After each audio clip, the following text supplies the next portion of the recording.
Bharatiya Janata party के साथ सत्ता में रहते हुए और भाजपा के विरोध करने के बाद भी नीतीश कुमार वो इकलौता माँ का लाल है जो खूंटा ठोक के कहता जातिगत जनगणना करना ही पड़ेगा और नहीं करोगे तो सरकार गिरेगी।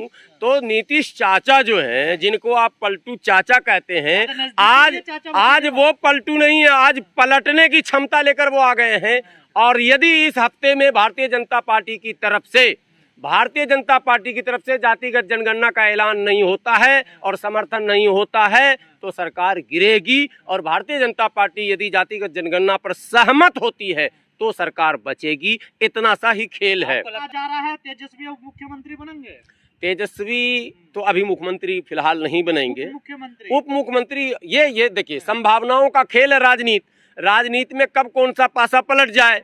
और जो परिस्थितियां पिछले रमजान से बनी हैं वो अफ्तार पार्टी के बाद से, तो भारतीय जनता पार्टी को खुद नहीं समझ में आ रहा।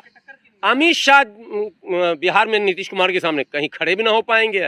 नीतीश कुमार एक अलग शख्सियत है बिहार के लिए। अमित शाह होंगे गृह मंत्री हैं, उससे क्या मतलब। बिहार में पलटू चाचा कहिए या आप घोलटू चाचा कहिए, नीतीश कुमार की छवि बिहार में और तमाम नेताओं से बिल्कुल अलग है।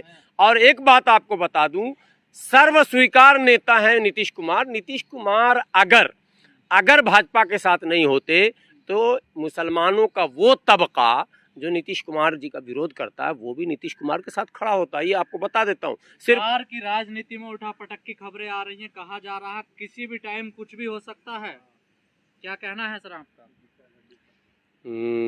बिहार की राजनीति पर आपने सवाल किया। देखिए, ऐसे हम लोग किसी दल से तो है नहीं, लेकिन राजनीति पर बात तो करते ही रहते हैं और कई बार आपने बिहार के विषय में हमसे पूछा।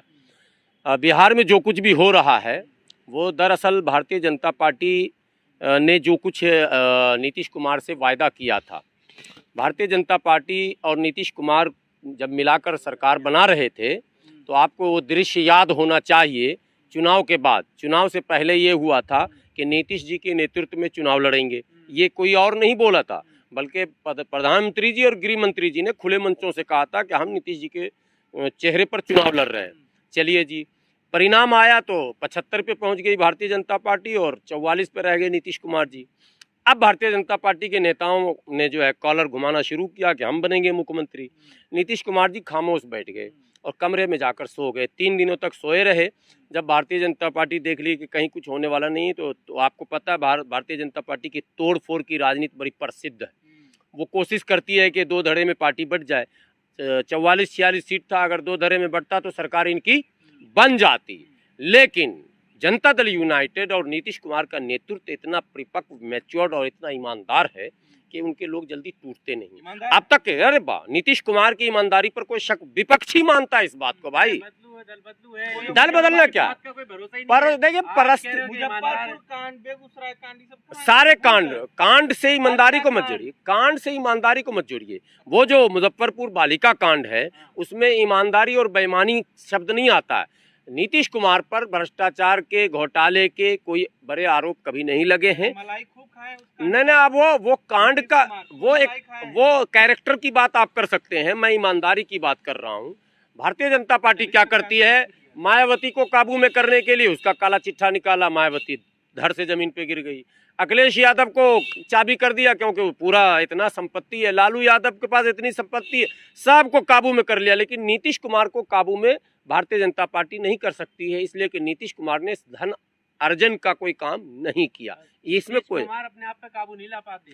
अब वो एक अलग विषय है, उस पर हम लोग उस लेवल के लोग बात करेंगे। हमारे बिहार के बुजुर्ग वो नेता हैं और हम लोगों के लिए सम्मानित हैं। हम तो उनके ईमानदारी के कायल हैं। और नहीं, अमित शाह बिहार में नीतीश कुमार के सामने कहीं खड़े भी ना हो पाएंगे। नीतीश कुमार एक अलग शख्सियत है बिहार के लिए। अमित शाह होंगे गृह मंत्री हैं, उससे क्या मतलब। बिहार में पलटू चाचा कहिए या आप घोलटू चाचा कहिए, नीतीश कुमार की छवि बिहार में और तमाम नेताओं से बिल्कुल अलग है। और एक बात आपको बता दूं, सर्व स्वीकार नेता है नीतीश कुमार। नीतीश कुमार अगर भाजपा के साथ नहीं होते तो मुसलमानों का वो तबका जो नीतीश कुमार जी का विरोध करता है वो भी नीतीश कुमार के साथ खड़ा होता है। ये आपको बता देता हूँ। सिर्फ भाजपा से गठबंधन के कारण थोड़ी दूरी दिखती है, लेकिन दूरी है नहीं। लालू से करेंगे गठबंधन, सीधी बात ये नहीं नहीं, ये देखिए, जो चीज भविष्य के घर में है, नीतीश कुमार इस समय के चाणक्य हैं। नीतीश कुमार को कब क्या निर्णय नीतीश लेंगे, उनके दाएं बाएं चलने वालों को भी इसकी खबर और भनक नहीं लगती है। कहा जा रहा है तेजस्वी उप मुख्यमंत्री बनेंगे। तेजस्वी तो अभी मुख्यमंत्री फिलहाल नहीं बनेंगे, उप मुख्यमंत्री। ये देखिए, संभावनाओं का खेल है राजनीति में कब कौन सा पासा पलट जाए। और जो परिस्थितियां पिछले रमजान से बनी हैं, वो अफ्तार पार्टी के बाद से, तो भारतीय जनता पार्टी को खुद नहीं समझ में आ रहा। लेकिन मुद्दा क्या है? लेकिन पिछले जो 24 घंटे में स्थिति बनी है, 72 घंटे का समय दिया नीतीश कुमार। देखिए, अभी विधायक बुला लिए हैं। भारत में कई पार्टियां हैं राज्यों में, और पिछड़ों की बात मैं कर रहा हूँ। कैद कहीं नहीं है, सबको कहा गया पटना में रहने के लिए। सबको कहा गया, ये भाजपा ही सवाल आप मत क्या कीजिए, कैद कर लिया गया। अभी से आरोप लगाना शुरू कर देते हैं, जैसे भाजपा के पत्रकार आते हैं ना, कैद कर लिया नीतीश कुमार। हाँ, उन्होंने कह दिया 72 घंटे तक पटना छोड़कर कोई ना जाए, कभी भी कोई आपात बैठक हो सकती है। अब सुनिए, पहले बड़ी बात, पिछड़ों की बात करने वाले, दलितों की बात करने वाले नेता का तो हाल खराब हो चुका भारत में, वो तो कोई बचा ही नहीं है। सब पे ऐसा ठप्पा लग गया है। रामदास अठावले हैं तो राम जी के दास बन गए हैं, खत्म खेल। ठीक है, अब बच गए उदित राज, वो बेचारे ऐसा मैं बता रहा हूँ, चिराग का चिराग गुल हो गया, और चिराग के चचा जो हैं वो बेचारे वहाँ अपना आराम कर रहे हैं। मायावती जी खुद ही आराम कर रही हैं, कहीं कुछ दिख उक नहीं रहा। पिछड़ों की बात करने वाले हम, अब पिछड़ों की बता रहा हूँ, 54% पिछड़े की बात करने वाले भी बहुत नेता भारत में है। लेकिन जब जातिगत जनगणना की बात हुई तो किसी के मुंह से आवाज नहीं निकली।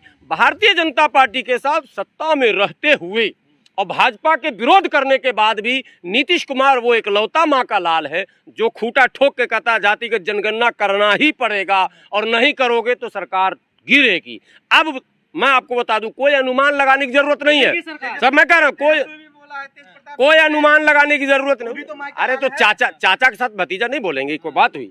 चाचा के साथ भतीजा, अरे तो वो तो विपक्ष में है, उसके पास कोई मुद्दा नहीं है। लेकिन सत्ता में रह के बोले, ये असल तारीफ की बात है ना, कि भाई मुख्यमंत्री भाजपा के ही बल पर हो और फिर भी कह रहे हो भाजपा विरोध कर रही है। दिल्ली आए, साथ में आए, नीतीश जी के साथ आए, चाचा के साथ आए, ये आपको बता देता हूँ। तो नीतीश चाचा जो हैं, जिनको आप पलटू चाचा कहते हैं, आज वो पलटू नहीं है, आज पलटने की क्षमता लेकर वो आ गए हैं। और यदि इस हफ्ते में भारतीय जनता पार्टी की तरफ से जातिगत जनगणना का ऐलान नहीं होता है और समर्थन नहीं होता है, तो सरकार गिरेगी। और भारतीय जनता पार्टी यदि जातिगत जनगणना पर सहमत होती है तो सरकार बचेगी। इतना सा ही खेल है। आपको लगता है बीजेपी सहमत होगी? नहीं होगी, सरकार गिरेगी, 100% गिरेगी, क्योंकि जातिगत जनगणना इस देश के पिछड़ों के लिए बहुत जरूरी है। नहीं, हवा बदल जाएगा, हवा बदलने में समय लगता है। नीतीश का नेतृत्व सबको पहले भी स्वीकार था, आज भी स्वीकार है। अरे जब तेजस्वी जी को स्वीकार हो गया तो अब क्या रहा? 15 साल में 8 बार मुख्यमंत्री बन गया, 7 बार मुख्यमंत्री बने, आप उसके पक्ष नहीं, आप सोचिए ना, आपके 7 बार मुख्यमंत्री बनने का कीर्तिमान स्थापित करने वाले, यस हर एक 2 साल, ये कला है साहब, ये राजनीतिक अनुभव है। ये पलटने में कितने माहिर हैं, बड़ों को पलट दिया।